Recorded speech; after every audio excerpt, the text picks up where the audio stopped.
welcome to Turn the Page, the official podcast of the Syosset Public Library.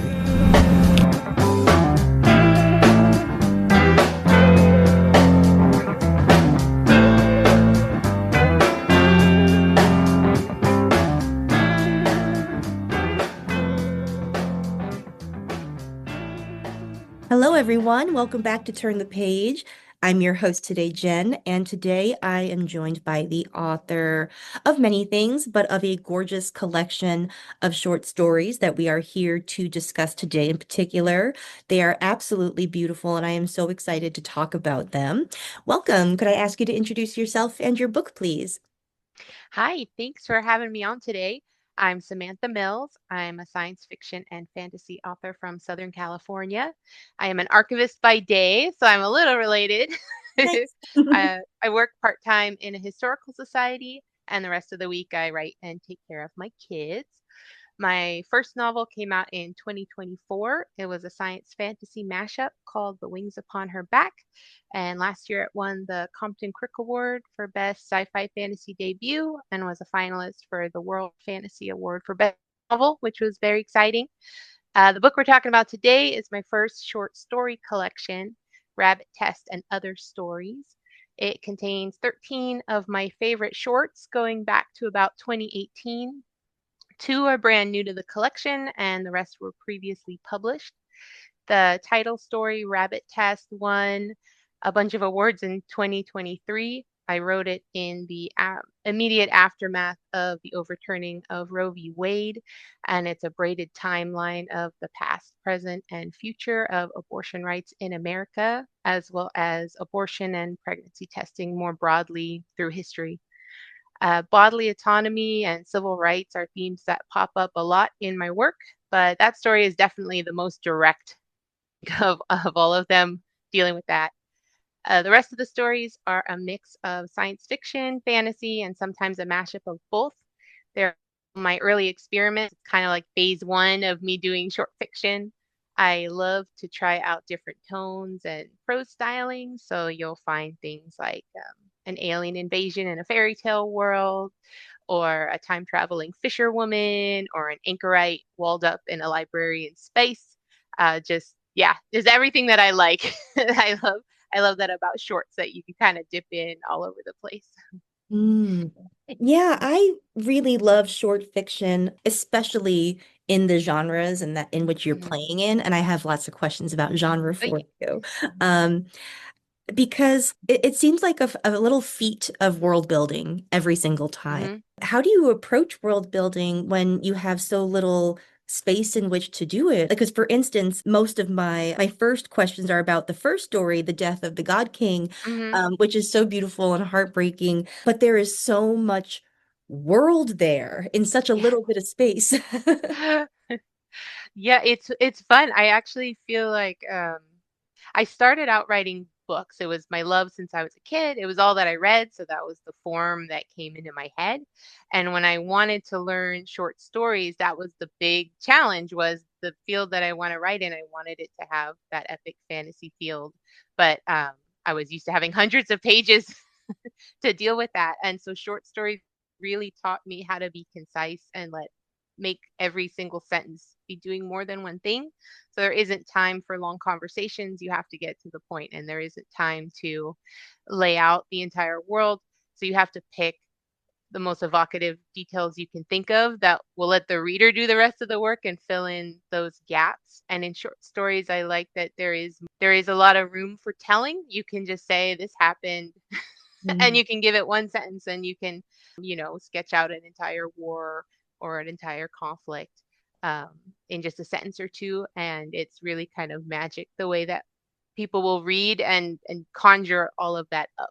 Um, so for world building, I'll know more about the world than I put and then try to find the best way to hint at it and be willing to leave gaps and just know that there's more there.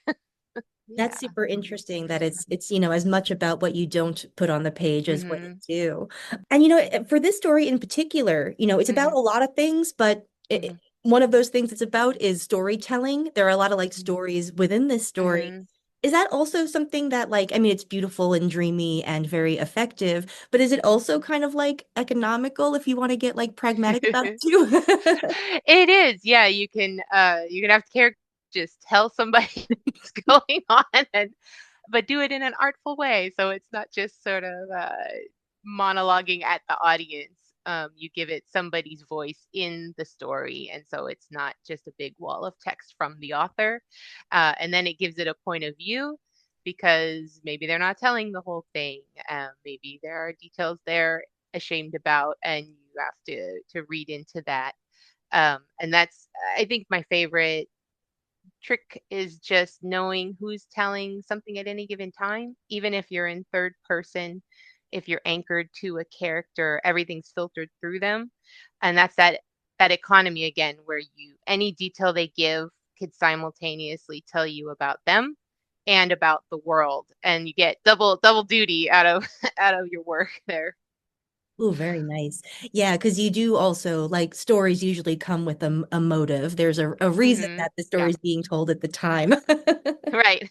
Yeah. It was the one that for me in the intro that just precedes that Mm. story written by Meg Ellison, which is Yeah. wonderful. She's so great.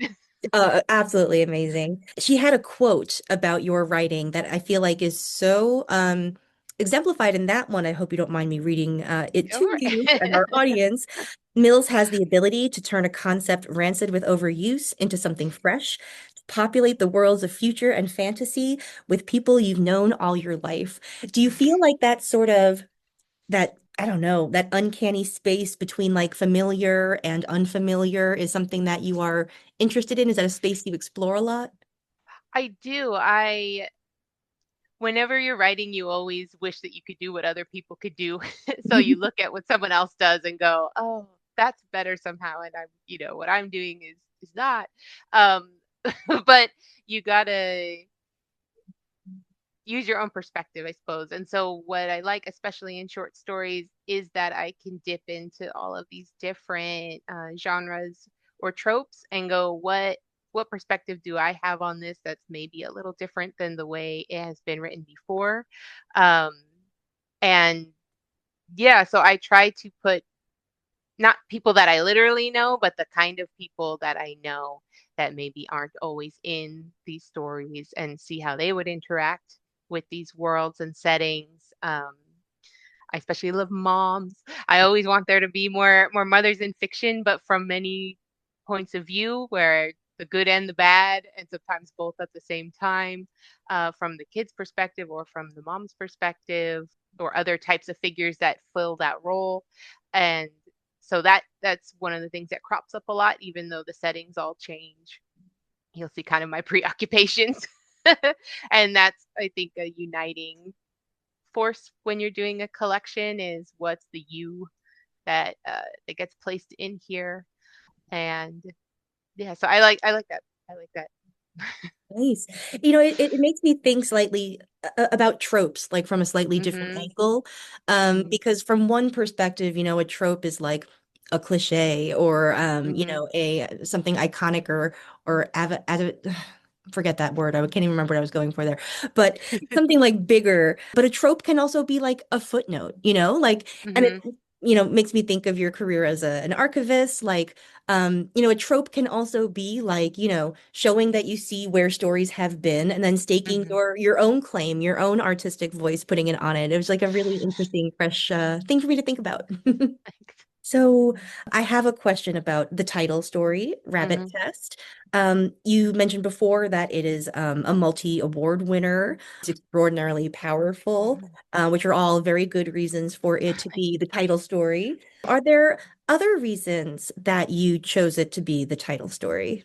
I do. I think there's a couple different ways that it was a departure for me. I think it's a good centerpiece story because of the range of the collection.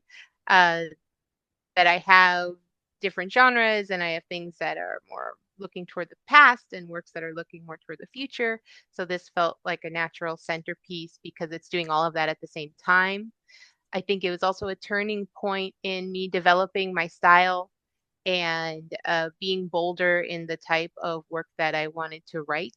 I broke a lot of rules in it. I had many more, there's a lot of sort not there's never really rules, but there'll always be lots of advice. So things like, don't have more than three or four named characters because, we're gonna be able to keep up much. And it was, can I write across time spans, and can I write numerous subplots, and can I directly talk to the audience um, as the author, just directly speaking, and do a montage, and I was having so much fun just exploring things that you can do structurally and stylistically, and still fit it into a small package. And so, yeah, partly it was just one that I was really proud of how it turned out. And it was the most recognizable one. So for my publisher, that's always a natural thing to pin it to. Mm. And also for me, yeah, I just feel like it was that level up moment where it felt like I really had a handle on this form and what I could do with it. Mm. Yeah, I imagine that when you are assembling a collection, there are lots Mm. of opportunities to reflect on how you have developed as Hmm. a writer. You mentioned the earliest is 2018 or Yeah, that's when it came out. okay. And so I'm curious about like the choosing and then the ordering of them. Hmm. Do you seek like an emotional arc, or is it like a sort of like an intellectual thesis or argument, or like a movement, like in music terms? Oh gosh, I originally had it ordered differently. I was to have it go from fantasy to present to future science fiction and have it follow an arc based on the genres. Mm. And then my publisher really wanted to mix it up so people would get more of this and that. And so it did get rearranged that way. So right now it goes, it's more go back and forth. So it wasn't as, it's not as much of an arc. I see. Interesting. Yeah, I mean, I think it is really, it's very interesting to see how they are juxtaposed too, because you do have a Hmm. lot of different moods as well as, yeah, Hmm. time periods, genre Yeah. modes. Is it It still like, ends more optimistic. So we let it end on a higher note that way. So you're not ending on a downer one. They're not all sad. There's funny things in there too. yeah, there are very And funny. so I think they did right to that more of a book structure where you give some comedy relief and you give a little up and down, and you mix the lengths a bit so that you don't have two very long things back to back, and give the reader some breathing, and then end on something sweet. Hmm. It's cool. It's like kind of like assembling a playlist, like there are like Yeah, exactly. emotional considerations and stuff like that, but then there's also the practical of like, well, I don't want two songs by the same artist together and Yeah. different genres, mix them up. So very interesting. Back to Rabbit Test. Yeah. Was there research that you did into the history of reproductive health? Mhm. Because you really do span hundreds of years. You go back to Mhm. the Middle Ages and earlier Mhm. places. What was your reading like for that? I did. I was upset, as a lot of us were, and still am. But when I'm kind of fixated on something like that, I will do a lot of research, and that might be the history student in me coming back out. Where if I'm going to be arguing with somebody, I'm gonna come with facts and sources. And as I was reading, I I just became so engrossed in all the variety of stories that I was encountering that I wanted to weave that into a story. The initial impulse was in the actual decision by the Supreme Court. There was a quote saying that abortion was not a, oh gosh, see, now I need to have it out next to me, saying that it wasn't a part of our nation's history, that it's a recent thing, and that it's not a founding principle. And so initially it was me going back to all of these sources showing that it, I mean, it cannot be. It's always been a part of every civilization that we have records for. It's something that women need to know how to do to protect their health. And pregnancy testing was also so wrapped up in that because for all known time, people who can have children have been trying to figure out how to spot it and so they can plan their lives. And once I had all of that spread out before me, and I was trying to narrow it down because I was thinking there's no way I could fit all of this. I went, well, what if this feeling that I'm feeling of overwhelm, of there's so much that I could never convey it to you, was actually the structure of the story, of it's my brain hopping around a million tabs on my computer and going, do you understand what I'm seeing here? And are you feeling this way too? And so I just that emotion guide, the structure and the final spiral that happens in the story as everything begins happening simultaneously, because I was seeing this pattern over and over through history, and we're in it again. We are. And it brushed up against topics that I also studied in grad school, like Yeah. medieval history. And so Oh, yeah.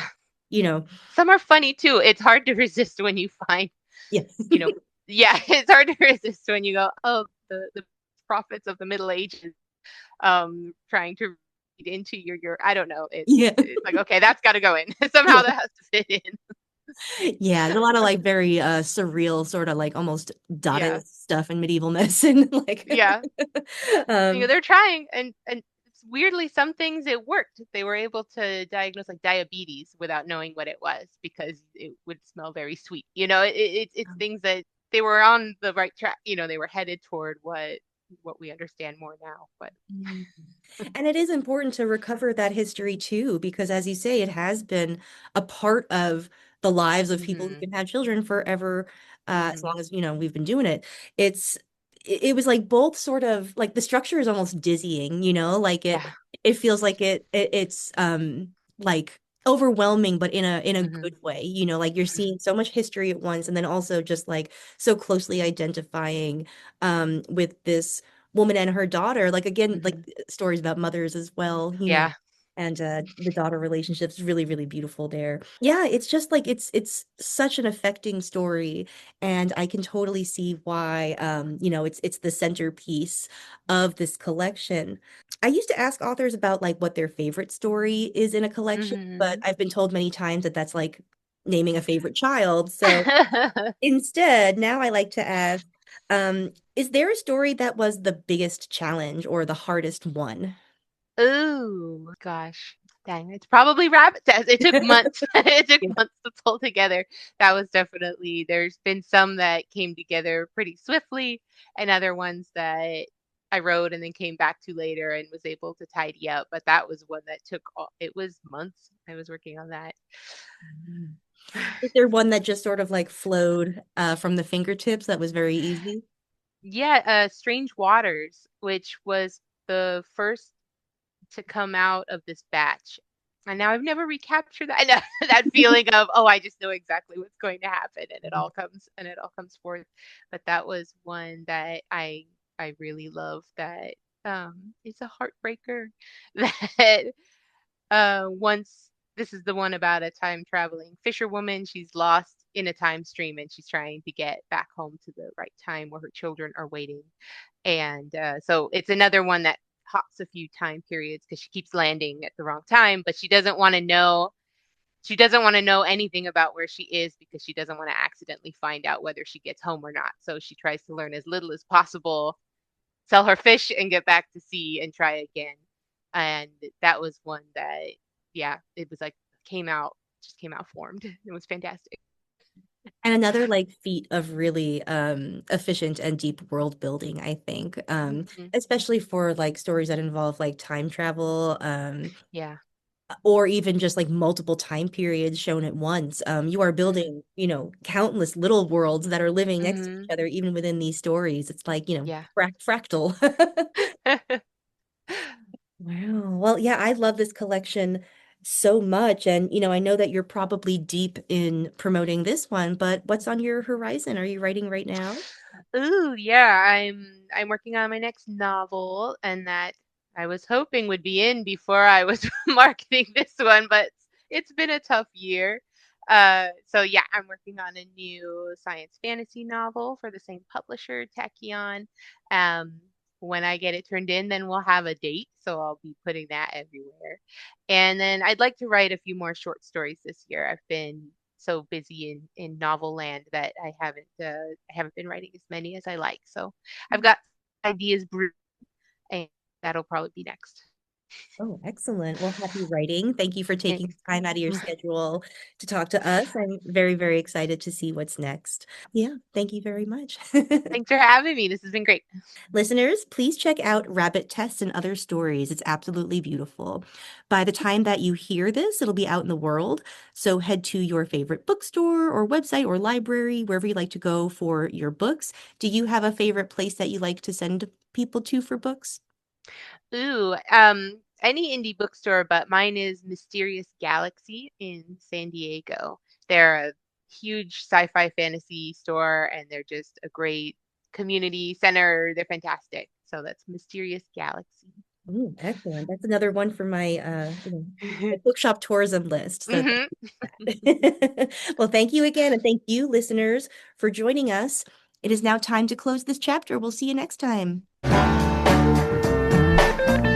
It's time to close this chapter of Turn the Page. Join us for the next episode.